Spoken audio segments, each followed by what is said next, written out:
Mas até por uma questão estratégica da empresa, quando você está em agência, você não tem tanto contato com dados, você não vê tão diretamente o seu impacto no negócio. E quando eu fui pro lado do cliente, eu entendi isso. Eu falei, cara, eu posso ter mais impacto ainda do que eu achava quando eu estava lá.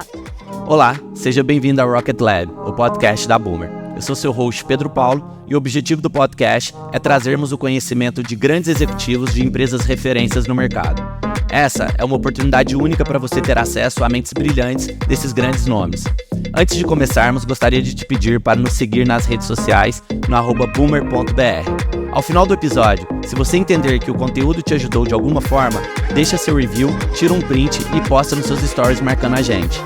Esse é o episódio de hoje. Olá pessoal, estamos começando aqui mais um episódio nosso e hoje eu tenho a felicidade de trazer aqui ela que tem um currículo aí invejável, acho que tem bastante experiência para poder contribuir, vem consolidando, né, dentro da cadeira de marketing, né, liderando grandes times, já tem um tempo, ela que tem experiência aí, já passou pela Agência África, a VaynerMedia, a Bembev, foi diretora de marketing da 99 e hoje atua aí como Head of Marketing and Growth da Genial Care, uma empresa, assim, fantástica. Eu acho que, a oportunidade que a gente teve aqui de poder estudar um pouco do negócio, de poder entender até com ela mesmo um pouco do modelo de negócio, eu acho que é inspiracional, eu acho que realmente tem um impacto muito grande aí na nossa sociedade. Ju, seja muito bem-vindo ao nosso podcast. A gente está muito feliz de te receber aqui. Obrigada, eu que estou feliz e animada para esse bate-papo, super feliz com o convite. Espero contribuir aqui um pouco, trocar com vocês. Perfeito. E Ju, eu acho que pra gente começar, não tem a maneira melhor, né? Acaba que a gente vira de casa o tempo que a gente já tá conversando, que a gente já tá ali trocando, né? Mas, eu acho que é super válido você trazer um pouco do seu contexto histórico, né? Ali de forma mais objetiva para quem tá ouvindo a gente. Eu acho que realmente é a caminhada que você vem percorrendo, né? A história que você vem construindo e o legado que você vem deixando dentro dessas grandes empresas aí, realmente pode servir de inspiração para muita gente que vai estar ouvindo a gente aqui. Então, conta pra gente um pouquinho de como você chegou na Genial Care e veio passando aí por todas essas big companies aí do mercado. Legal, vamos lá. Bom, eu trabalho com marketing há 16 anos, né? Me formei em publicidade e propaganda. E aí eu sempre tive uma visão bem estratégica, assim, de como que eu iria fazer minha carreira, né? Eu sempre busquei, desde o começo, em tentar ter uma visão mais holística, assim, mais abrangente da área, né? Então, eu comecei trabalhando em agências de publicidade. Então, naquela época, era muito o offline do online, né? Eram coisas, mundos separados. Então, as minhas primeiras experiências eram em agências mais tradicionais, né? Mais offline, que a gente chamava. Então, eu trabalhei na Publicis, trabalhei em algumas outras agências menores. E aí, quando eu fui para a África, foi a época que eles começaram a fundir um pouco mais do online e do offline. E foi quando eu percebi que tinha um caldo ali, assim. Cara, esse mundo tá crescendo, quero tentar entender um pouco mais essas ferramentas, né? Eu atendi a Procter & Gamble na época, que era uma marca, uma empresa grande com várias marcas. A África também é uma agência super grande. Então eu tinha ali acesso a muita coisa, mas eu sentia que eu precisava de mais, né? E aí foi quando eu resolvi me especializar nisso. Então eu fui fazer pós-graduação em marketing e mídias digitais na New York University, né, na NYU. Foi quando eu fiz essa migração. E eu já tinha tido essa experiência, né, em agência online e offline. E aí, indo trabalhar lá, eu acabei tendo a experiência, indo estudar lá, acabei tendo a experiência de trabalhar lá também. Acabei fazendo um projeto com a Vayner e aí eles patrocinaram meu visto, acabei ficando, né, eu fui para fazer pós de 2 anos, acabei ficando 5 anos em Nova York. E aí foi isso, essa visão um pouco mais de social e de digital, marketing digital mais direto, né? Tinha um pouco disso na África, comecei a sentir, e lá com as aulas e com a Vayner, que já era uma agência que nasceu disso, eu consegui ver muito mais e me aprofundar nesse lado. Então, fui me completando, né, como eu falei. E aí, lá já era aqui eu sempre fui planejamento estratégico, né, acho que hoje em dia nem tem mais essa área, mas é uma área mais de estratégia mesmo. E lá a minha vaga era de account strategy, então eu era um atendimento / planejamento, então eu tinha muito mais contato com o cliente. Eu comecei a ver o mundo de cliente também, né? E um dos nossos clientes era a IBM, e acabou surgindo uma oportunidade lá. Foi quando eu falei, acho que faz sentido agora que eu já trabalhei há alguns anos com agência, eu migrar para esse lado do cliente, para entender um pouco mais. Então, entrei na IBM Global, na verdade, eu fazia estratégia de categoria de cerveja de algumas marcas globais. Depois voltei para o Brasil pela Ambev, cuidando também de Ambev institucional, depois marca Pepsi, aqui no Brasil, né, porque tem um acordo com a PepsiCo. E foi muito interessante também a experiência de um marketing de bem de consumo da indústria, que é basicamente o que você aprende mesmo na faculdade, ali você aplica os 4Ps, o Kotler, assim, é bem tradicional. Isso voltado para trade marketing ou não? É focado para de fato marketing digital, para reconhecimento de marca, branding? Era bem completo, assim, era a construção do marketing como um todo. Então, tinha um trabalho interno, ainda mais quando eu estava trabalhando com Ambev institucional, tinha um trabalho interno muito grande. A gente até falava que era estratégia do inside out, né? Tinha que estar as pessoas muito compradas para fora. E tinha toda uma questão digital também associada, mas era muito mais de construção de marca e não tanto de geração de leads, até porque era muito mais a parte comercial direto com que account com mercados. Então, era uma outra estratégia de marketing, né? E aí, já estava ali com aquela experiência mais com bem de consumo, quando surgiu a oportunidade de ir para 99, eu falei, cara, pensando, né, sempre agregar tecnologia faz sentido, é o que está... Eles já estavam escalados ou ainda não? Quando eu fui para 99, Isso. eu peguei bem um processo de transição.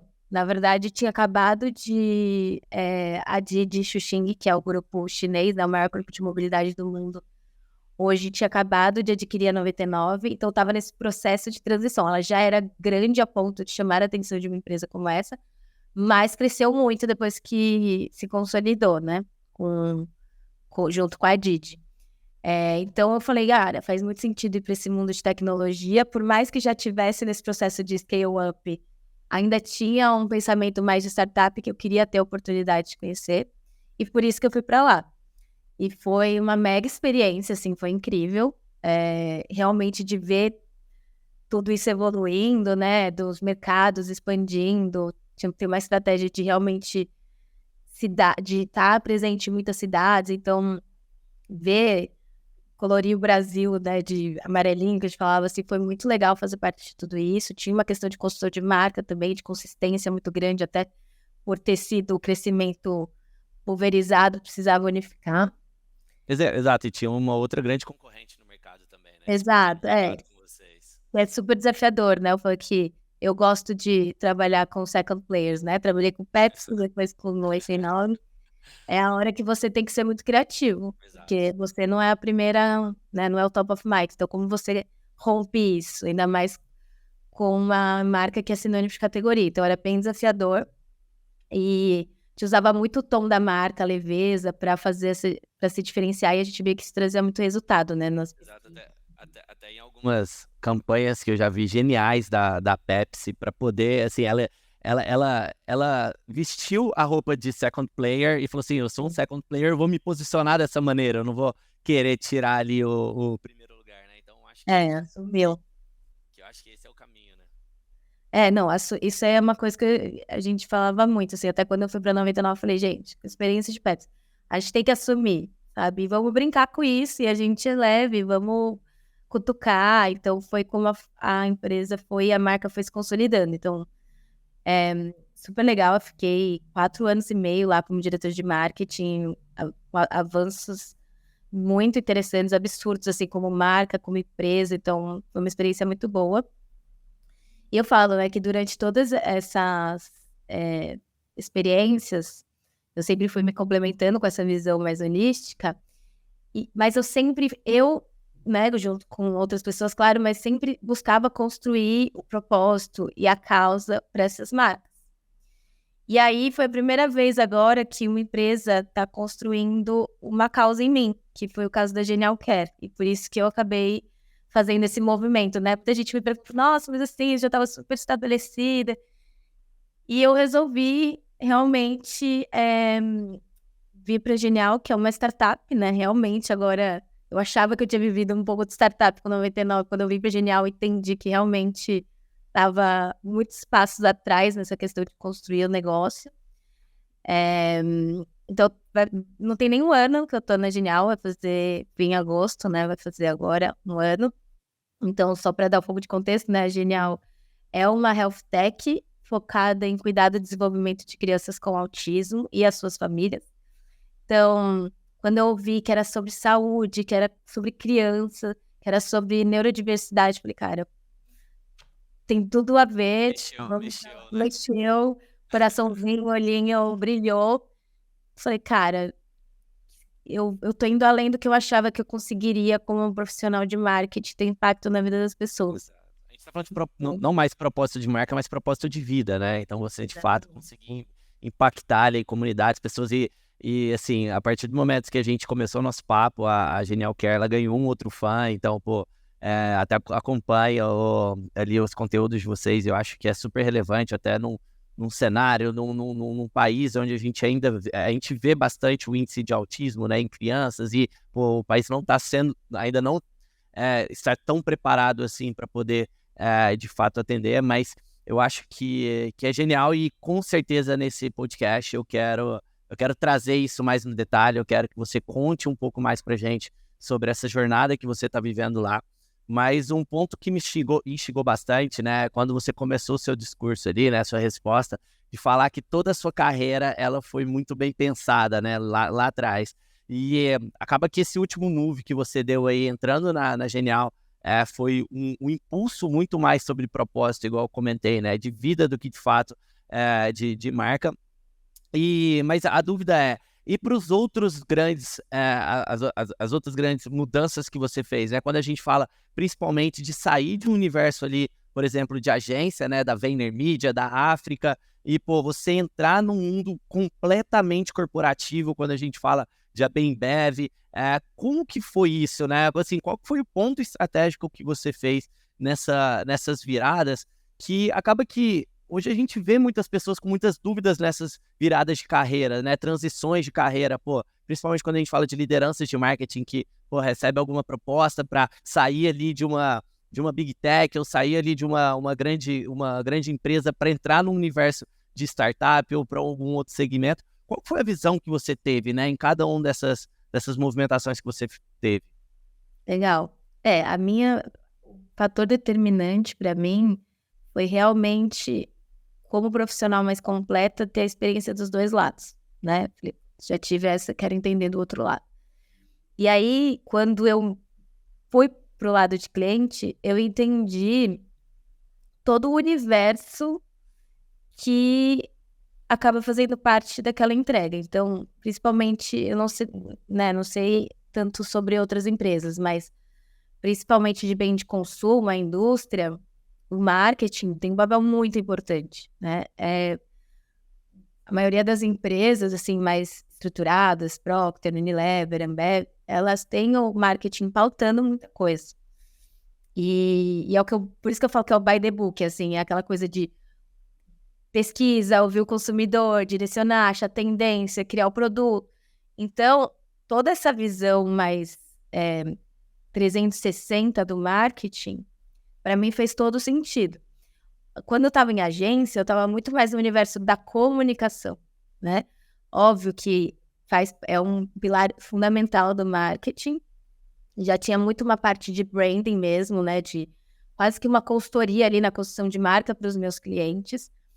Mas até por uma questão estratégica da empresa, quando você está em agência, você não tem tanto contato com o dado, você não vê tão diretamente o seu impacto no negócio.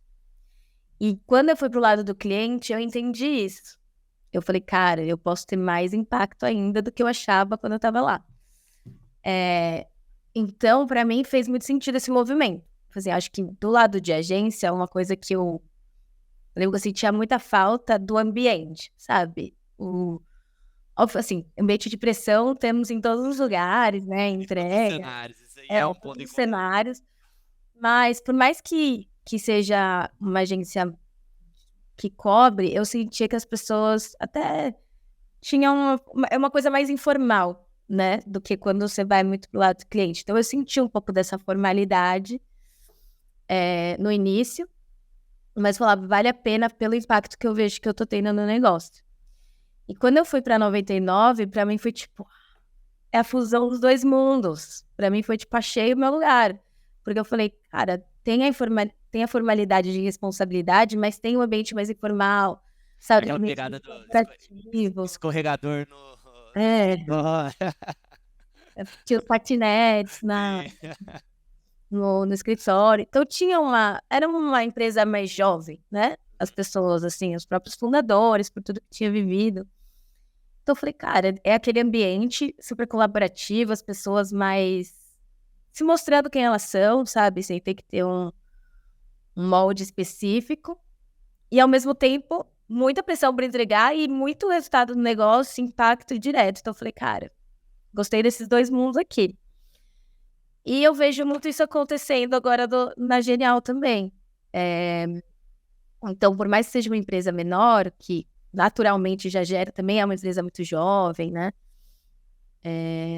Isso já acontece, mas a seriedade em relação ao número, principalmente ao nosso propósito, né? Assim, a nossa missão é que toda criança atinja seu máximo potencial. A gente faz com saúde, né? A gente tem que ter muita responsabilidade do que a gente está fazendo. A gente está mudando a vida de famílias. Então, eu consigo realmente ver, e até como uma empresa menor, a sua ação tendo impacto direto. E como aquilo está mudando, e você recebendo feedback daquela família que, nossa, realmente... Tem muita proximidade, né? Ali do consumidor, no cliente, né? E aí, pô, eu nem sei se a palavra certa para o modelo de negócio de vocês é cliente, eu acho que assim, um contato com a família, porque eu acho que... Com famílias, Exatamente. Então, eu acho que o contato com a família ali é muito próximo e quando a gente olha dentro de uma estrutura... E eu também sofri um pouco isso, tá? Eu venho do mercado completamente corporativo, eu trabalhei na BR Malls, você deve conhecer, então fiz carreira lá também e aí o meu foi um pouquinho mais abrupto que, além de eu entrar no universo de marketing de agência, eu comecei a empreender, né? Então, pô, tem o que ali, tanto do descolamento ali do mundo corporativo, quanto a aventura ali do empreendedorismo. Mas eu vejo esse movimento sendo movimentos, assim, que fazem parte ali do contexto, né? Quando a gente fala ali, principalmente de startups, e aí eu queria até saber sua opinião sobre isso, né? Que, pô, quando a gente fala de startup, você tá reportando para um founder, você tá reportando ali para quem, de fato, criou aquele conceito, né? Aquela big idea ali, tá? Eu vejo isso muito acontecendo aqui dentro de casa também, que a nossa gestão hoje, ela tem muito um apelo horizontal, né? Não é verticalizada, porque, de fato, os acessos são muito fáceis. E aí, quando a gente olha para uma Bembev ou algo do tipo, né? Pô, você reporta para um executivo que até ele tá distante ali, de fato, de um conselho ou algo do tipo, né? Como que foi isso e como que é a sua visão sobre isso hoje, tanto quando eu falo foi, né? Experiências do corporativo e como está sendo agora na experiência dentro da Genial? Eu consigo ver o quanto o direcional fica muito mais claro quando você tem esse acesso direto ao founder, porque é, de fato, o porquê aquilo surgiu, né? Então, eu até falo assim, tem muita empresa que eu trabalhei que a gente sabia muito bem o que a gente fazia e como a gente fazia, mas não tanto por que a gente fazia, sabe? Até porque estava muito distante, enfim, a empresa nasceu há muitos anos atrás, ou é uma entrega de um produto, e é isso. E dentro da Genial, assim, se você perguntar para qualquer pessoa, todo mundo sabe o porquê que a gente tá lá e o que a gente quer fazer, sabe? Então, todas as apresentações, né, assim, qualquer momento do dia, a gente começa falando da nossa missão, sabe? A gente volta, o que isso está direcionado com a nossa missão? Então, ter essa visão do founder muito consolidada e a proximidade, e a gente também, como liderança direta com o nosso time, descer essa informação e ampliar essa informação, faz com que a gente consiga ter um direcional muito mais claro. E isso nas tomadas de decisão, sabe? Então, às vezes a gente está discutindo alguma coisa, vem alguém do meu time e fala, mas isso está alinhado com a nossa missão? Será que a gente deveria estar fazendo? Não é verdade? Então, vamos rever? Quais que são os OKRs? Quando a nossa... Então, tudo está sempre muito... A gente volta e faz o check. Não, beleza, faz sentido. Então, eu sinto essa clareza um pouco maior, né, em relação a outras empresas. Então, assim, a 99 já tinha isso um pouco mais também, mas não tinha essa clareza tão direta por não ter essa presença tão próxima de um founder, né? E aí, Ambev, enfim, ainda mais por toda uma hierarquia, toda uma estrutura, também acabava ficando mais distante, as pessoas acabavam ficando mais em silos, né? Eu sei o que eu tenho que entregar, qual que é a minha meta daqui, no clima mais de startup, até pela a quantidade de pessoas, que é ainda menor, enfim, a gente está crescendo rápido, mas ainda é menorzinho, a gente consegue garantir que está todo mundo trabalhando junto, independente de você ter uma atuação específica, não tá tanto em silo, sabe? Tá todo mundo olhando todo, tá todo mundo dialogando sobre as mesmas coisas. Então eu vejo essa principal diferença, assim. E aí acho que só uma coisa também, voltando um pouco da outra pergunta que eu senti de diferença, assim, acho que eu falei um pouco da agência para indústria, e aí agora acho que de indústria para startup, e tecnologia de uma forma geral, eu sinto também algumas coisas que deixam o processo mais rápido, mais ágil e mais flexível. Desburocratiza, né, os processos. E eu acho que é autonomia mesmo, sabe? Como é uma coisa que não tem um padrão definido, porque na indústria tem muita coisa que já está definida. Por mais que você tente desafiar aquilo, é mais complicado, porque as pessoas já sabem como funciona, tá? Tanto nas duas últimas experiências, né, que eu tô tendo agora essa startup e que eu já tinha tido com tecnologia, você tem muito mais... você é muito mais suscetível ao erro, porque tá ok de testar e aprender. Então, que numa indústria é super difícil. Imagina você testar um negócio que não deu certo, né? Exato. E aí entra muito também na metodologia de growth, né? Então, eu acho que até uma não sei se eu posso falar vantagem, né? Mas, pô, eu acho que um benefício que startup tem é o perdão poético de poder errar, porque, pô, dentro do erro que você tem ali suas hipóteses que são levantadas para que, de fato, você consiga achar ali canais ou verticais que sejam escaláveis para o negócio, né? E quando a gente está falando de uma grande empresa, essa licença poética ela já é vista com maus olhos, né? Então, pô, de fato, se tem um erro ali, você acaba diminuindo um pouco a gama de testes que você pode fazer, até pelo que você mesmo falou, né? Pelo um playbook que já tem ali do que dá certo e o que não dá. Pô, no meu ver, né? Isso acaba, eu vejo que você perde eficiência, né? Quando você olha com esses olhos, por isso que é uma coisa que eu admiro muito dentro de startups, principalmente quando elas são startups, né? Onde seja, sei lá, o C-level ou ali a liderança, ou até mesmo ali o time de base, tem liberdade para testar coisa nova e autonomia, né? Eu acho que a palavra certa é essa, não precisa pedir 3, 4 autorizações e pedir aprovação de budget, é coisa que um telefonema, um WhatsApp já resolve e você já consegue ali, de fato, executar aquilo, né? E eu acho que esse é um caminho também, principalmente quando... Não sei, né? Pô, talvez quando chega aí um certo momento de escalabilidade, você deixa de ser uma startup e passa a ser uma empresa. Acho que é natural que processos eles venham para que, de fato, você tenha ordem, né?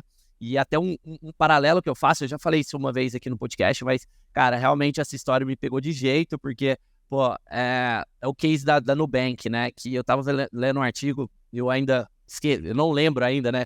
Qual que é onde eu li, que fala que até tava entrevistando a Cris, né, uma das fundadoras, e ela fala, pô, Cris, cara, hoje o Nubank tem, sei lá, 8 mil, 10 mil funcionários no mundo, né? Como que você consegue manter uma cultura sólida com 10 mil funcionários?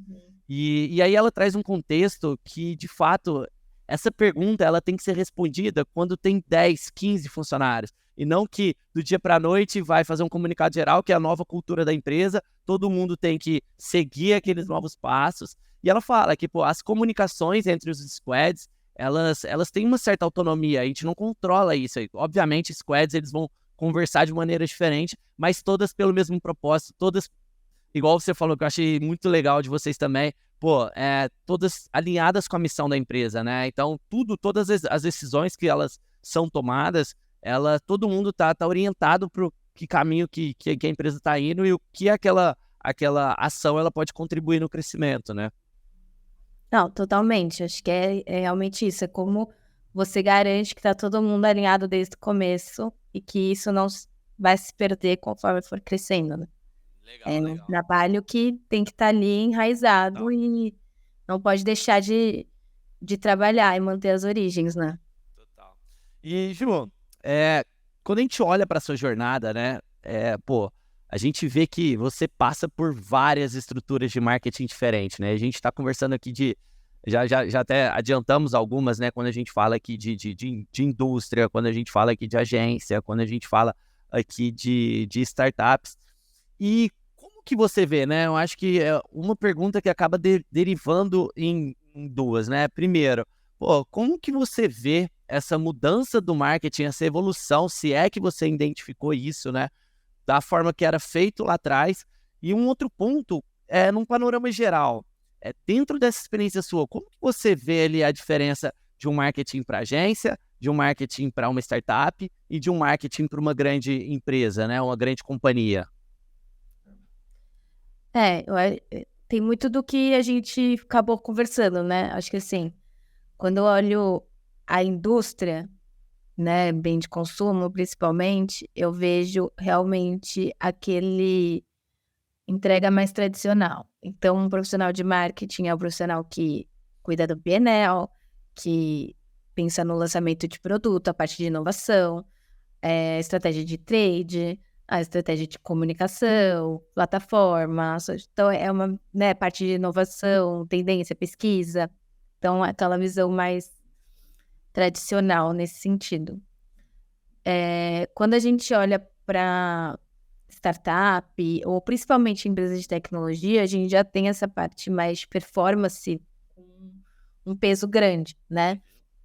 Então, tem toda essa estratégia de gerar lead, de qualificar, de reter, de CRM mesmo, de fazer uma régua ali customizada. Na indústria também tem, mas você tem menos pelo menos na minha experiência, eu não apliquei tanto essas frentes do como com tecnologia, na 99 e agora na Genial, né, como a gente faz.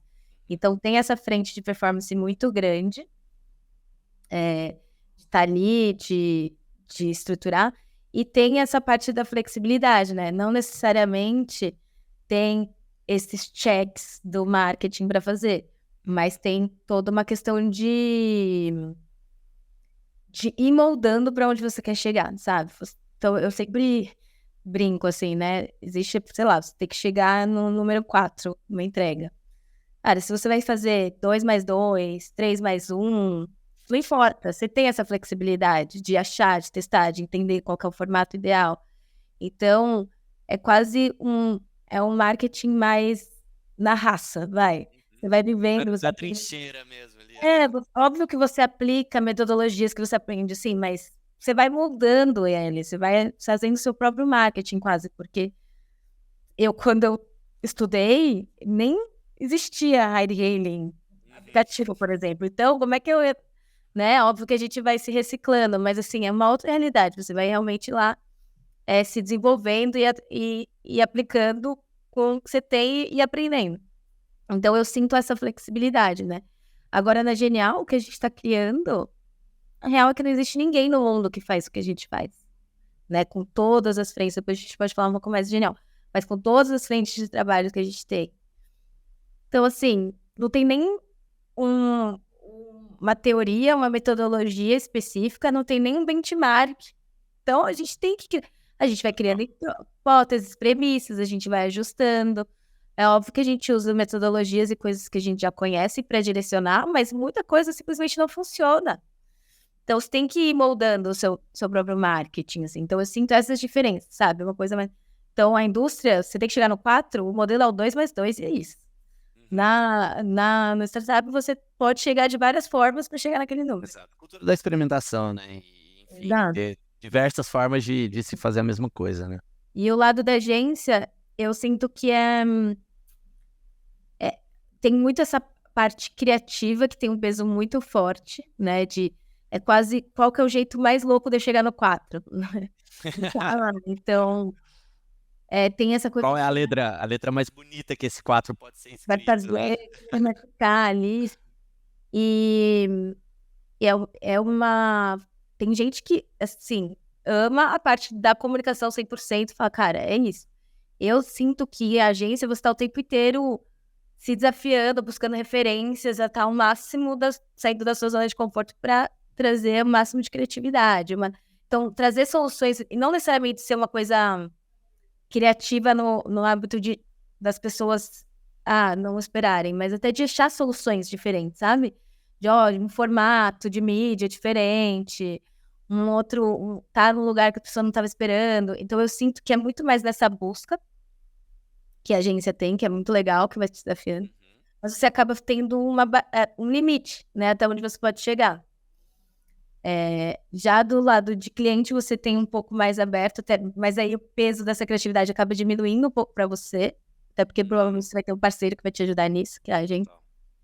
E você acaba tendo uma responsabilidade de outras frentes que compõem o marketing. E aí, indústria um pouco mais tradicional, um formato um pouco mais engessado.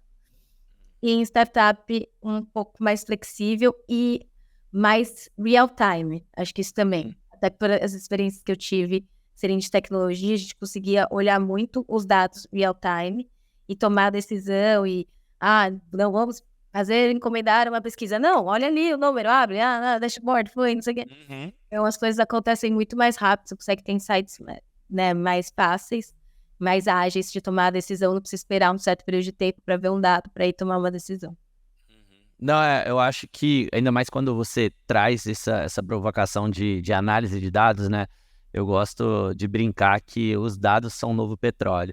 Mas que, qual que é o conceito, né? Que os dados por si só, eles não valem de nada, né? Assim, são números no final do dia.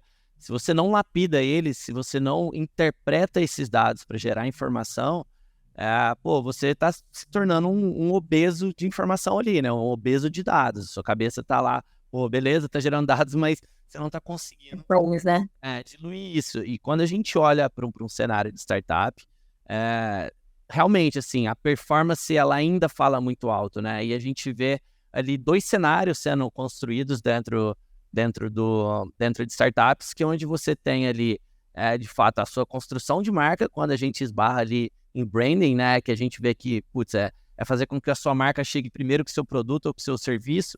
E eu acho que, você consegue lidar muito bem com esse assunto. E um outro ponto que a gente vê bastante é performance, né? Que aí, de fato, você conseguir encurtar essa jornada de consciência para que, de fato, gere oportunidade de demanda qualificada, né? Oportunidade de negócio para o seu time de insight ou, enfim, né? Depende da sua estrutura de venda.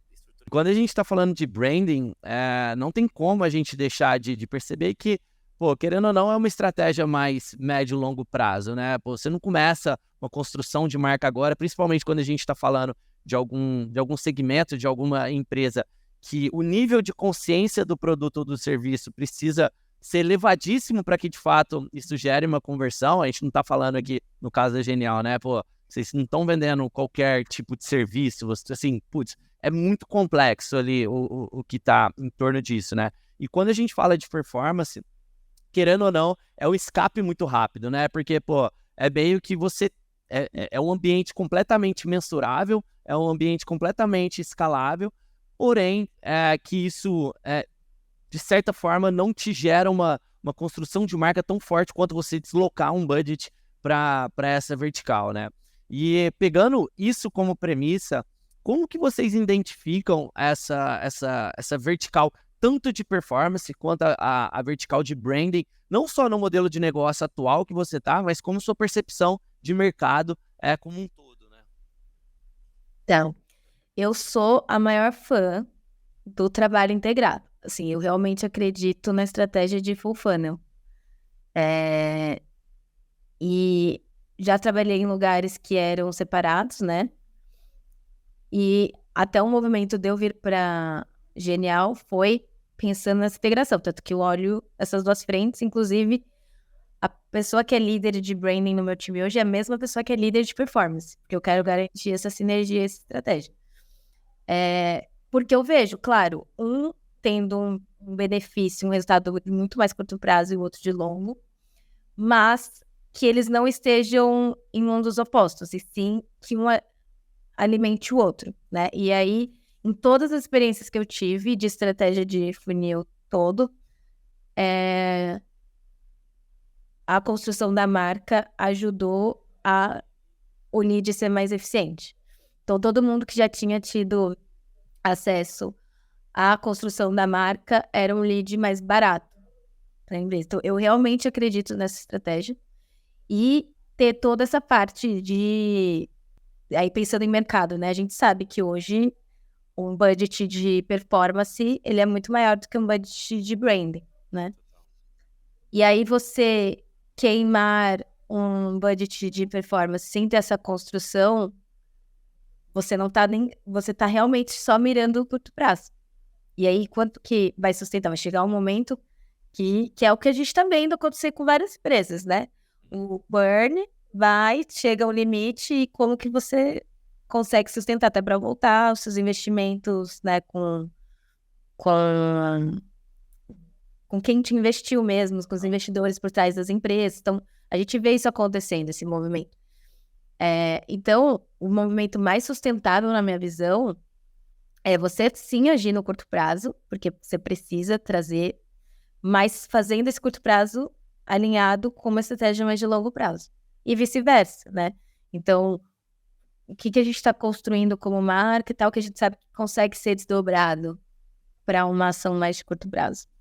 Então, eu sou muito fã, defensora disso, falo nos lugares que eu acredito realmente, porque eu vi fazer diferença, né? A gente começou a rodar alguns testes na época, na 99, a gente fez muita diferença. E quando eu vim desenhar o time da Genial, eu falei, cara, você tem que ficar junto. E, na verdade, a gente abre até a parte de marketing growth de um jeito até maior, assim, dentro da Genial, né? Então, dentro da minha área, a gente tem toda essa parte de branding, de PR, de performance, de business development. Então, tem toda uma área comercial também. Então, é toda a forma de crescer mesmo da empresa, sabe? É pensar novas possibilidades de revenue, como eu consigo estar ali prospectando, como eu consigo crescer dentro de uma estratégia de growth, não só específica de performance, junto com branding e marketing de uma forma geral. Total, Ju, eu assino embaixo, eu sou muito defensor dessa bandeira também, apesar de nós como Boomer, né, hoje, putz, a gente se posicionar como especialista em mídia de performance, todas as contas que estão embaixo do nosso guarda-chuva, né, que a gente entra com o projeto, a gente vê o ponteiro, ele mudando quando a gente atrela também estratégias de branding à performance, né, porque a gente até brinca que a performance faz com que a gente ganhe território e o branding faz com que você se consolide lá, né? Então, e a gente vê isso acontecendo de uma maneira bem dinâmica quando a gente olha até modelos de negócios diferentes, né? Porque assim, quando a gente olha, por exemplo, um e-commerce, pô, é fácil vender com mídia. Pô, você vai estar trabalhando no nível de consciência, todo o ambiente ele é traqueável, você tem seus KPIs ali de performance, você consegue ver ali seus conversion rates por etapa de funil, teste de criativo. Assim, é a Disney, né? Você consegue fazer isso muito bem feito. Mas, cara, por quanto tempo o seu e-commerce vai ficar performando, né? Você vai querer entrar numa guerra de preço, né? Exato, cara. E vai chegar num momento que é natural que você começa a cutucar os caras grandes, né, assim, de mercado. E, pô, são caras que têm orçamento milionário por mês. Então, vai chegar num ponto que você vai chegar numa questão de ou eu vou sacrificar o meu caixa para poder alcançar essa galera que investe muito, ou eu vou ter que focar em branding. E aí a gente vê que, pô, demorou muito para poder chegar lá, né? Então, quando a gente olha isso dentro de modelos de negócio, dos nossos clientes, é disparado de fato, o aumento de performance de quando a gente consegue atrelar esses dois, né? Inclusive, quando a gente olha que a gente passa por um processo de diagnóstico da empresa, entendendo cada vertical. Então, a gente gosta de ter clientes que façam sentido dentro do nosso portfólio, até para que, de fato, a gente consiga se ver como um parceiro de negócio e não aquela empresa, agência, né, que vende um pacotinho e você tem esse pacotinho por mês e só vai poder usar de novo quando renovar esse pacotinho. Isso, para mim, assim, é um modelo muito falho de negócio e que a gente acaba diagnosticando isso, e dentro dessa análise que a gente faz, a gente acaba trazendo, né, pode ser até um pouco antagônico de nós, como uma empresa de performance, falar de branding, mas não existe distinção. E assim, o ponto de você trazer isso dentro da Genial, vocês terem isso dentro do mesmo time, cara, assim, é admirável de ver, porque realmente, assim, e quando a gente fala de métricas, branding também, o alcance de marca, ele é metrificável, né? Obviamente, ele não é tão na vírgula ali igual uma performance, mas, cara, você tá ganhando mercado e você consegue saber ali se tá atingindo o seu ICP, se tá dentro ali dos clusters das estratégias que você tá adotando. Não é tão complexo de você isolar as variáveis, mas você consegue ver. Exato. Eu acho que esse é o ponto. E até sobre métrica, né? Hoje vocês participaram de rodadas de investimento, né? Vocês têm valores aportados dentro da Genial. E uma dúvida, pode ser até um assunto um pouco polêmico, fica à vontade para poder falar, porque acaba que quando empresas elas recebem aporte, assim, no meu entendimento, né? Os fundos, eles acabam ali olhando muito para algumas métricas chaves de negócio, como, qual que é seu CAC, né? Você está conseguindo reduzir seu CAC, aumentar seu LTV. E quando a gente olha, assim, até pela minha percepção do modelo da Genial, né? Eu acho que não é muito sobre isso, sabe? Tipo, escala a qualquer custo. É um mercado relativamente delicado. E como que você vê, né? Como que vocês se portam? Até porque eu vejo que isso não tá no DNA de vocês, ali, crescer a qualquer custo, sabe? E qual que é a opinião, né? Como que vocês se portam frente a esses possíveis, nem sei se existe, né, esses questionamentos? Na verdade, sim, o nosso maior investidor, ele é focado em saúde, né, que é a General Catalyst. Inclusive, foi o primeiro investida deles no Brasil, Legal. Na área da saúde. Então, assim, eles têm muito contexto e eles sabem da responsabilidade que é crescer com saúde. Então, a gente, sim, reporta todos os números, a gente tem reuniões rotineiras, inclusive, semana passada a gente estava em reunião com eles, e outros investidores também que a gente tem, mas eles já são educados em relação a isso, né?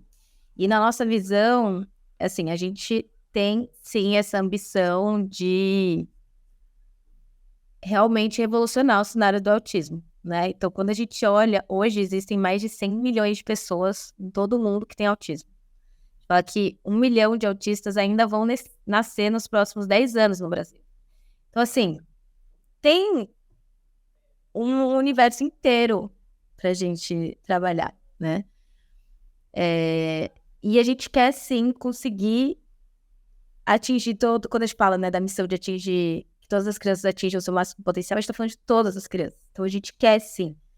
É por isso que agora a gente pensa todos os nossos modelos, como eles são escaláveis, como a gente consegue fazer isso, porque a gente quer que todas as crianças tenham acesso à nossa solução, que a gente sabe que ela faz a diferença na vida dessas crianças.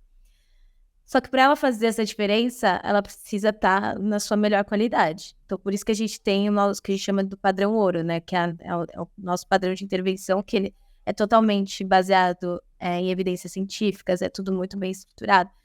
Então, para a gente escalar, é tudo com muito cuidado. Então, agora, por exemplo, a gente está focado em São Paulo. A gente começou a aumentar a nossa cobertura dentro de São Paulo, né? A gente está em 17 endereços em São Paulo, com 5 casas geniais. Então, a gente está com casas clínicas próprias, a gente já consegue cobrir praticamente todo São Paulo, capital. E a gente está fazendo isso garantindo que a gente vai, né, fornecer a mesma qualidade, o mesmo padrão de intervenção, o mesmo acolhimento e orientação para os pais em qualquer um desses lugares. Então, eu não posso simplesmente sair gerando um monte de lead, pegar uma... Não, porque eu preciso garantir que todas as pessoas que eu vou trazer vão ser atendidas, vão ter esse patamar. Crescer com estrutura, né? Então, por exemplo, a gente também tinha a gente só recebia crianças até 5 anos e 11 meses, porque um dos nossos protocolos, né, científicos que a gente usa, tem esse limite de idade. Então, a gente ficou meses estudando para a gente conseguir usar o protocolo, criando uma metodologia que mantém esse padrão, e a gente conseguiu aumentar 1 ano. Então, agora a gente está trazendo também crianças de 6 anos e 11 meses, né? Isso acaba aumentando o mercado também, né? Só que tá vendo? Olha quantos meses, não é simplesmente a gente agora vai abrir para todo mundo. Não, porque se eu não conseguir aplicar meu protocolo, se eu não conseguir garantir a minha metodologia, eu não vou trazer o melhor para sua criança, que é a autonomia dela o mais rápido possível, que é o que a gente mira. Então, existe sim uma estratégia de performance, e a gente está ali trabalhando para gerar leads e tudo mais, mas com consciência, né? Entrando. E a gente também tem uma questão de sustentabilidade muito boa, que a gente tem parcerias com planos de saúde, né? Então, eles que direcionam leads pra gente. Então, acaba sendo também com custo, sem custo, né? Eles já têm as pessoas diagnosticadas, encaminham pra gente, elas conhecem o nosso serviço, e se elas realmente gostarem, elas simplesmente passam a fazer parte da nossa estrutura, do nosso atendimento.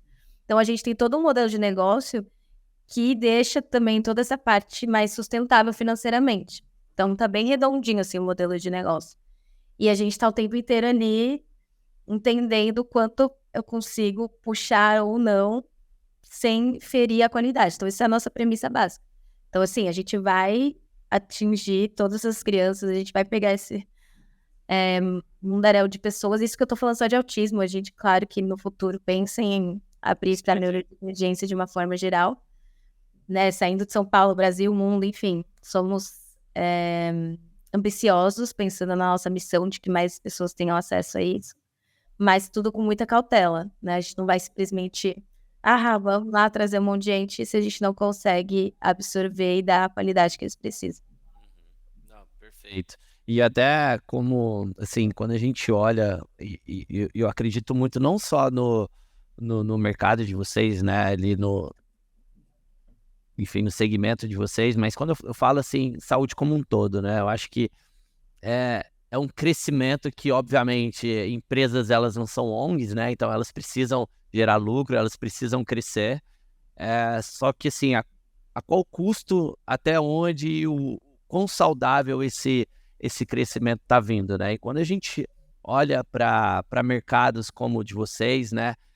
Eu vejo ali vocês dividindo uma linha muito tênue com a própria educação do público, né? Porque, pô, a família que tem ali algum familiar autista, seja um filho, enfim, às vezes ela não tem uma instrução suficiente para entender o cara, o que é a Genial, pô, quais são ali os tributos que vocês têm, o que vocês podem compartilhar, porque acredito eu, né, obviamente você pode contribuir muito mais, tem famílias que, pô, meu filho é assim, ele vai ser assim.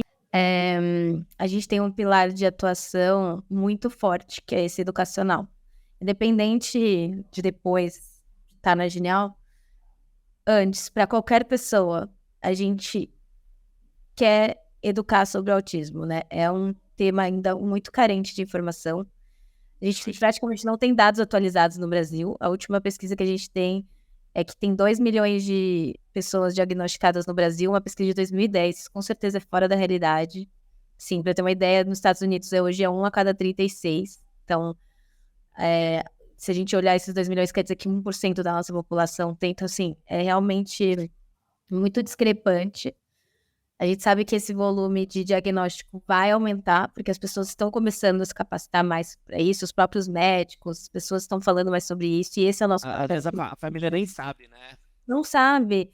As pessoas não falavam sobre isso, acho que agora estão começando a falar um pouco mais, mas mesmo assim existe muito mito. A gente faz um trabalho muito forte de contra fake news, que cara, existe... que o uso de telas causa autismo. Isso já é comprovado cientificamente que não é uma verdade. tem mais homens do que mulheres. Isso não é uma verdade. É o carinho, a forma de tratar dos pais de uma criança. Isso é, então, assim, você escuta um monte de coisa que simplesmente são porque as pessoas não sabem, porque as pessoas não estão falando sobre isso.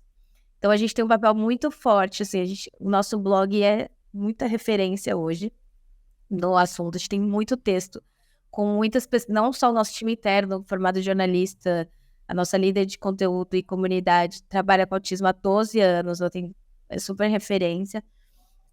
A gente tem muito conteúdo sobre isso, né, com a ajuda de médicos, com vários especialistas. E também nas nossas redes sociais, a gente sempre traz, a gente já fez congressos também online, a gente está em painéis, em eventos, trazendo essa visão para que mais pessoas saibam o que é a verdade, o que você pode fazer, o que é o marco de desenvolvimento da criança, o que você pode identificar. Existe uma escala que é o MChat, que é um protocolo internacional, que é um formulário que você preenche, ele já te ajuda a entender, né? Os pais, né, que são os principais cuidadores, na verdade, a mãe, a grande maioria, preenche lá e aí o resultado já fala, é melhor você procurar um médico, ou não, fique tranquilo, ou talvez você tenha que ir o mais rápido possível. E a gente tem isso no nosso site. Então, essas ferramentas são ferramentas que a gente começa a trazer um pouco mais sobre isso, tirar uma dúvida, trazer uma parte de acolhimento mesmo, prévia, né? Que a gente vê esse papel na sociedade mesmo, sabe? De educar mais pessoas. Então, toda vez que a gente é convidado, a gente vai porque a gente quer que mais pessoas saibam tenha mais informação de qualidade sobre o tema. Então, esse é um pilar muito forte que a gente trabalha, né? E aí tem os nossos pilares de atuação mesmo, que na Genial a gente tem 3 principais frentes, né? A gente tem toda a parte de avaliação, então uma vez que uma criança é diagnosticada, encaminhada, a gente faz uma avaliação customizada, então como tem um espectro, né? Então cada criança cada pessoa com autismo tem características muito específicas. Isso é outra coisa que as pessoas também não têm tanta clareza. Então, você precisa realmente fazer uma avaliação muito profunda para entender o que cada criança precisa, né? Eu falo criança que é o nosso foco. E aí, com isso, a gente direciona o que é a intervenção que as crianças vai precisar. E aí, a gente tem várias disciplinas, né? Na verdade, o nosso trabalho é multidisciplinar para fazer o desenvolvimento dessa criança. E aí, sim, toda a parte de orientação parental, que a gente tem um aplicativo onde tem os combinados, né, que a orientadora Genial, que é a pessoa que cuida do caso, tá ali com a família, tem encontros semanais online, para tirar dúvidas, falar sobre intervenção, coloca ali no aplicativo coisas que eles precisam fazer, e diz, aconteceu tal situação, você vai lá. Então, a gente fez um jeito mais acessível de acolher e estar próximo, e também de tangibilizar. Então, além do aplicativo, a gente também tem todo um painel clínico, uma tecnologia própria, que a gente consegue quantificar o quanto essa criança está evoluindo em questões específicas que os terapeutas definem como um plano de desenvolvimento daquela criança. Então, ela consegue acompanhar, a gente consegue mostrar esses progressos para os planos, parceiros, para a própria família. Então, a gente está realmente trazendo uma visão, a gente está tangibilizando e quantificando coisas que até hoje eram intangíveis, né, para esses pais, para os nossos parceiros e até para as crianças. E a nossa terceira pilar, assim, de atuação forte é a Genial Care Academy, que é um núcleo de capacitação. Então, todo terapeuta, quando entra na Genial, né, na rede Genial que a gente trabalha, precisa passar pelo nosso núcleo de capacitação, tem uma série de treinamentos, tem a parte de avaliação, para a gente conseguir garantir esse padrão ouro que eu falei, né? Então, é uma base de nivelamento e desenvolvimento desses terapeutas. Então, por isso que eu falo, toda essa solução é muito diferenciada, né? Então, sim, fantástico. Assim, para você ver como fazer isso, não tem muito da onde. A gente tem que estruturar essa marca disso, né? Então, é muito diferente. Assim, pô, a gente, assim, até entendendo agora um pouco mais dentro, né, da Genial, pô, é um trabalho que só o fato de você falar isso já é uma ação de marketing, né? Porque vê o cuidado, vê o zelo, vê que de fato ali existe um comprometimento real ali com a causa, né? Com de fato poder contribuir na vida dessas pessoas. E até uma curiosidade minha, até um pouco fora de contexto, né? Que você comentou um pouco sobre protocolos infantis. Hoje existem protocolos para pessoas mais velhas que são diagnosticadas com autismo? Existem sim. Existem vários estudos científicos. É que os que a gente usa Entendi. tá focado nas crianças. Então, mas sim, cada vez mais existem vários núcleos de pesquisa e de estudos, até mais internacional. E a gente tem o nosso conselho é internacional, né? A gente tem várias pessoas bem relevantes na área que a gente está o tempo inteiro trocando, então a gente tem muito acesso a essas informações, mas hoje a gente está focado em criança, então por isso que a gente usa esses protocolos. Perfeito. Até mais fácil, na verdade, porque hoje, por ser criança, a gente acaba usando vários protocolos que são muito associados à visão dos pais, né? Tem também um protocolo que é direto o terapeuta vendo, tem coisas que é estímulo da criança, mas tem muita coisa que é a visão dos pais. Quando é adulto, tem muito papel já da pessoa autista nos protocolos. Show. E Ju, saindo um pouco da atmosfera, né, da Genial como modelo de negócio, eu acho que, repito, né, volto a falar mais uma vez, incrível o que vocês estão construindo, mas olhando para um cenário, para uma atmosfera de startups, né, pensando que, hoje eu vejo, a gente atende startups também, e eu vejo muitas startups, assim, quando a gente olha a liderança de marketing, não por ignorância, mas por falta de conhecimento, a gente vê muitas delas perdidas ainda em qual que é o próximo big step ali, né, que ela vai ter ali para poder, de fato, virar a chave da empresa, da startup, mas olhando sobre um cenário, sobre uma ótica de marketing, né, o que você acredita que seja ou as estratégias que a equipe de marketing não pode deixar passar quando eu olho ali no crescimento de uma startup? Eu falo muito isso pela experiência que você teve isoladamente ali em 99 e agora na Genial, né? Que, duas startups aí, referências. Mas quais são os conselhos? Aí, pode abrir um pouco essa atmosfera, não ficar só em estratégia, mas conselhos, dicas que você consegue dar para essa turma que está vivendo isso na pele hoje. Legal. Eu vejo muito essa estratégia de focar em performance, em trazer o cliente não associado com uma construção de marca, e isso é algo que me preocupa, assim. Então, se eu pudesse dar um conselho, já que você está desenhando do zero, já vai fazendo uma estratégia mais unificada, sabe? E isso foi uma coisa que fez muita diferença, assim, até para eu vir para Genial. Desde o início, conversando com o Kenny, que é o fundador, ele sempre falou da importância da construção de marca. Ele falou, cara, eu acredito muito. Até por isso, eu sou uma pessoa que a minha escola é branding, né? E por isso que eu que vim, não é uma pessoa que tem a escola de performance, vamos dizer assim, ou de growth.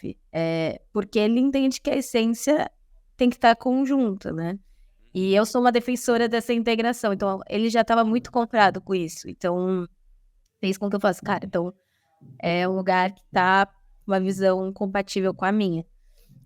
Então, para mim, esse é um grande conselho, assim, não olhe isoladamente para uma etapa do funil, pense em tudo. E quando eu digo, eu acho que as 3 principais frentes, né, que eu sempre eu tento educar, esse é um outro ponto legal também, educar as outras áreas sobre isso, né? A gente fala tanto que é consistência e frequência pra gente cravar uma mensagem, eu faço isso internamente. Toda vez que eu tenho uma oportunidade de falar de marketing, eu falo de funil e falo, gente, crescimento, relacionamento, reputação. Crescimento, relacionamento, reputação. Então, assim, atue nessas 3 frentes, sabe? Não foca só no crescimento, não foca também só na reputação e mantém um relacionamento que é importante, né? Então, no meu caso, meu relacionamento é importante com as famílias, óbvio, que é o nosso cliente principal, é que a gente quer garantir que está ali. São os planos de saúde, que também é meu parceiro, que é quem acaba gerando e trazendo casos para gente. Os terapeutas, né, toda a parte clínica, porque a gente também está recrutando, está trazendo profissionais clínicos para a Rede Genial. E formadores de opinião, né? Médicos, pessoas que realmente fazem o diagnóstico, estão em contato com pessoas que têm suspeita. Então, eu estou o tempo inteiro próximo desses 4 públicos, de formas diferentes, seja criando conteúdo, seja participando de um evento, seja mostrando, convidando eles para participar de alguma coisa. Então, acho que a minha dica principal é não olhar isoladamente uma etapa e pensar como essas 3 coisas se cruzam, né? Então, tem muita coisa que você faz de reputação que vai te ajudar no relacionamento, que vai te ajudar como fonte de crescimento, né? Quando você sai num veículo grande, isso te ajuda no seu crescimento, né? Você deixa o seu lead muito mais barato, porque a pessoa já viu ali, não, naquela empresa ali. Então, tudo está conectado. Então, se você faz uma estratégia já conectada, faz toda a diferença. Então, para mim, esse seria o conselho. Acho que na 99 a gente começou a fazer um pouco mais disso. Lá, eram áreas separadas, mas estavam trabalhando estratégias já um pouco mais próximas. E na Genial, eu vejo isso nativamente acontecendo e eu vejo a diferença que faz. Então, o meu conselho seria esse. Não, top, assim, eu acho que isso aí fica... tem que ser escrito e colocado do lado da cabeceira da cama ali para poder, de fato, ler e reler ali diariamente. Mas, Ju, me conta aqui, saindo agora desse mundo de startup, mundo empresarial como um todo, né? Quem que é a Ju Biasi? O que você gosta de fazer com o computador desligado? Quais são seus hobbies? Conta um pouquinho aí pra gente. Boa. A gente está tão acostumado a falar da parte corporativa, né? Que quando fala, bom, eu sou casada, tenho um filho de 14 anos que é meu cachorrinho, Lui, já tá ficando um senhorzinho, que é um Shih Tzu. Eu gosto muito de todo dia de manhã eu acordo, passeio com ele, então um bom dia uma boa forma de começar o meu dia, sabe? Então, quando tá um solzinho, meu dia fica incrível. Quando tá um dia ruim, já começa aquele dia, já atrapalhou meus planos desde o começo. Então, eu falo que quando eu ando com ele... Tô chovendo, então acabou, né? Aí eu fico, não dá nem pra andar com ele, tentar um rolê. Então, eu gosto muito dessa parte. Eu gosto muito de fazer exercício. Muito. Eu falo que meu final de semana bom é quando eu consigo ir sábado e domingo à academia, porque é quando eu consigo ir sem ter um horário, sabe? Tipo, correndo. Vai conseguir, né? Você vai correr. Bom treinar sem olhar pro relógio, né? Sabe? Tranquilo. E eu gosto muito de fazer aulas de circuito, sabe? Então, eu faço uma aula que é corrida, funcional e remo, então eu gosto dessa parte. E gosto de ficar com os amigos, né? Ficar com meu marido, meus amigos, viajar, acho que todo mundo, família, negócio, sou uma pessoa bem família, então no final de semana ver meus pais toda sexta, sábado, domingo a gente se encontrou, tô sempre próximo, a gente mora todo mundo perto no mesmo bairro, meu irmão, então a gente tá ótimo, então, pô. É um também. almoço na casa da mãe, jantar na casa do irmão. Meus melhores amigos também, eu estudei em escola de bairro, era sócia de um clube no bairro, então meus melhores amigos são aqui, então a gente passa o final de semana passando um na casa do outro. Então eu gosto muito disso e viajar, né? Acho que acho que poucas pessoas não gostam de viajar, né? Mas eu gosto muito de... E você tem uma bagagem muito grande, né? De ter morado fora, ter conhecido. Eu tive a oportunidade também de morar na França. E, acaba que quando você é impactado por outra cultura, outra realidade, e vê que... Eu, pelo menos, eu nunca tinha saído tão longe assim do país e morar em outro continente como a Europa. Assim, foi uma experiência incrível, né? Para conhecer não só outras culturas, mas outros lugares, enfim. E acaba que isso te instiga mais a, quando você volta ali pra rotina, cai na rotina, você, tô precisando viver aquilo lá de novo, né? E você acaba vivendo experiências diferentes, né? Eu falo que os 2 lugares que eu mais gostei de conhecer eram lugares que estavam bem embaixo na minha lista, que eu fui por trabalho, né? Que foi pra China, por conta da 99, e pra Rússia, por conta da Ambev, na época da Copa do Mundo. Cara, e foram experiências incríveis, porque é realmente um lugar onde você sai da zona de conforto total, né? Sim, para eu Cara, um conseguir... contraste, né, de uma cultura brasileira, por exemplo, quando você olha a China, até, assim, a Rússia eu não sei, né, mas, assim, literalmente somos o positivo e eles são o negativo, né? É muito diferente. E assim, eu acabei indo para uma cidadezinha, eu fiquei um tempo sozinha depois, né? Eu tirei férias, fiquei lá. Eu fui pra uma cidade que, cara, eu era a única pessoa ocidental, assim, da cidade inteira. Caraca.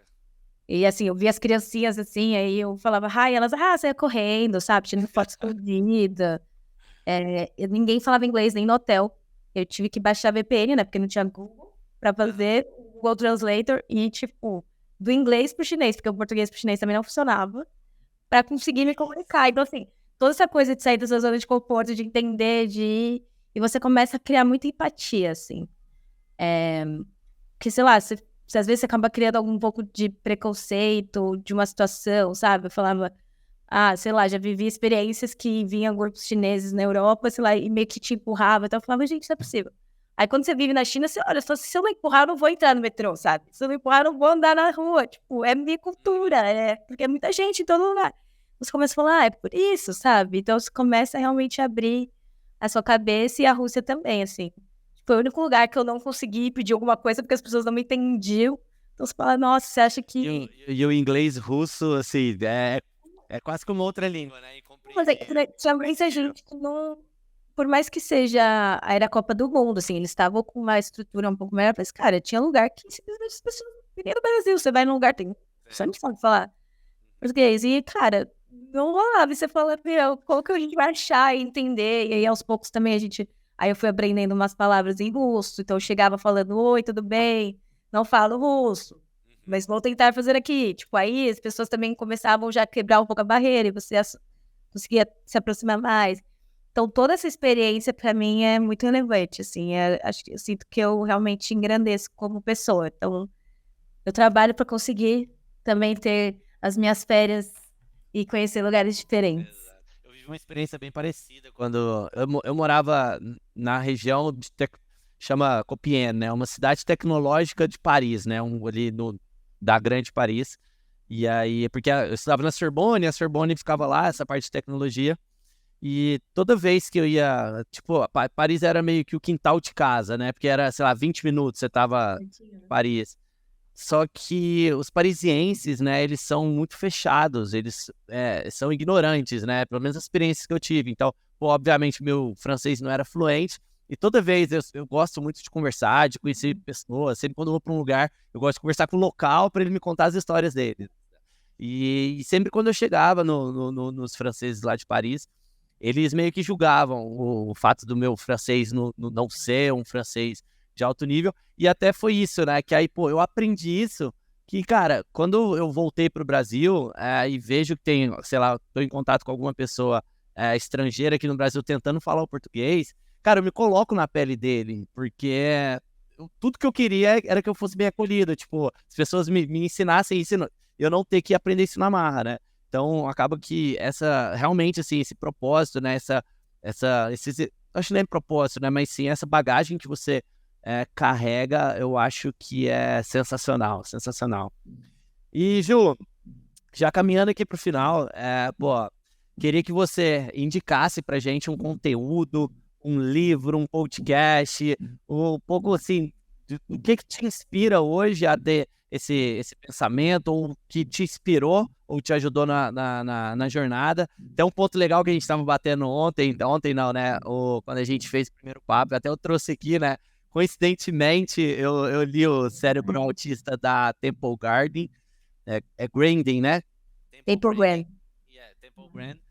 E, pô, aborda bastante esse assunto. Eu me encantei porque eu gosto de assuntos que não necessariamente estão vinculados a business ou marketing. Pô, sair um pouco fora da caixa, né, do tradicional. E, pô, eu achei sensacional, mas queria ouvir de você, o que você indica pra gente aí de conteúdo. Legal.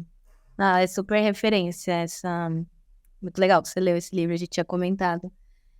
Cara, você me perguntando agora, eu vou trazer um livro que tem ajudado muita gente na construção aqui da Genial Care, que eu acho que pode ajudar a galera que está ouvindo aqui, ainda mais que está falando de startup, que é o Play Bigger. Não sei se você já ouviu falar, inclusive até aqui perto, porque a gente consulta o tempo inteiro mesmo. Legal. Esse aqui é o Legal. Bigger. É uma consultoria que fica no Vale do Silício. Então, são sócios dessa consultoria que escreveu. E, basicamente, eles ali criaram como se fosse uma metodologia de category design. Então, é como você desenha uma categoria, né? Para você se estabelecer como o rei dessa categoria. Então, a gente, como eu comentei, né, na Genial, a gente tá fazendo uma coisa que ninguém tá fazendo. Então, não é uma estratégia de posicionamento de marca. Eu não preciso me diferenciar da concorrência, porque nem tem uma concorrência, mas assim, como eu estabeleço o que eu tô fazendo e as pessoas consigam me associar e eu me torne referência disso. Então, a gente tá usando um pouco dessa metodologia que tem aqui de category design, é uma coisa super nova. Eu tenho, inclusive, buscado profissionais que já tenham usado para trocar um pouco de ideia. Não tive muito sucesso, então se alguém que está ouvindo já usou category design, já leu os livros, vamos trocar uma ideia. Mas a gente está fazendo tá direcionando mesmo, virou que nosso livrinho de cabeceira, assim. Começou no marketing, mas o que é legal é que ele não é sobre marketing, né? Ele é uma estratégia da empresa. Então, tanto que a primeira coisa que eu fiz, levei pro fundador, falei, vamos ler esse livrinho aqui, ver se você concorda. E a gente, livro, né? e a gente fez um movimento para toda a empresa, assim, tá bem comprada. Então, a gente está estruturando cada etapa para a gente conseguir realmente posicionar aí como esse líder dessa categoria que a gente ainda vai definir qual é. Mas tem sido muito legal, assim, quando eu li meio despretensiosa, assim, já tinham me indicado pelo momento que eu tava. Comecei a ler e eu falei, cara, supri muito das dores que a gente vivia ali. Então, tem sido muito legal, assim, a gente acabou de ler e revolta o tempo inteiro e, vamos seguindo essa etapa. Então, como me ajudou muito, fica a dica aí para quem tá começando ou numa situação parecida. Tá anotado. Show. E para fechar, Ju, a gente tá criando, né, um dos nossos objetivos aqui com o podcast é, de fato, a gente criar aqui uma rede, uma comunidade, né, de pessoas, de líderes de marketing que, pô, inspiram e possam ensinar outras pessoas. Eu bato de novo na tecla, né, que, pô, a gente quer que outros empresários ou os outros líderes de marketing não sofram o mesmo que a gente sofreu, né, pensando que eu e o outro founder, né, o Cauê, saímos da engenharia e caímos de paraquedas no marketing e, pô, zero referência, zero conexão. E aí acabou que a gente teve essa caminhada, de certa forma, solitária. Então, o nosso intuito aqui é que, de fato, a gente amplie isso, né? E eu queria saber, pô, quem que você indica para poder estar em um próximo episódio? A gente vai convidar, a gente, pô, vai fazer questão para poder trazer aqui também para o podcast. Vocês falando, a primeira pessoa que me apareceu na cabeça foi o Kleber Paradella, que ele foi meu par na 99, né? Eu cuidava da parte de marketing, ele cuidava da parte de marketing solutions, que é quase como se fosse uma agência in-house. E hoje ele é CMO da Juntos Energia. Então ele também tem um trabalho super interessante de energia limpa, uma visão sustentável, de crescimento. E é uma das pessoas mais criativas que eu já trabalhei, assim, sabe? De trazer solução, de trazer ideias inovadoras. Ele é professor também há muitos anos, então é uma pessoa que sempre dá para aprender com ele. Então acho que vai ser legal se conseguirem chamar ele. Show, com certeza vamos fazer esse convite. E, Ju, não preciso nem falar, pô, assim, tô muito feliz de você ter aceitado o convite, de poder estar aqui no podcast. Eu acho que, assim, muito do que você trouxe, eu levo para dentro de casa também, pô, vários conceitos aqui que a gente conversou e sua visão, né, passando aí por várias experiências aí que realmente eles são admiráveis. E, mais uma vez, agradecer e, pô, falar também, né, a admiração que a gente tem pelo que vocês estão construindo aí na Genial. E é isso, pô. Muito obrigado aí pelo papo. Obrigada a você, Pedro, pelo convite, pela troca. Acho que é sempre bom, né? A gente discutindo, vai aprendendo com o outro. Então, foi muito legal. Super agradecer e contem comigo, hein? Fechou, Ju. Até mais. Tchau, tchau. Obrigada. Tchau.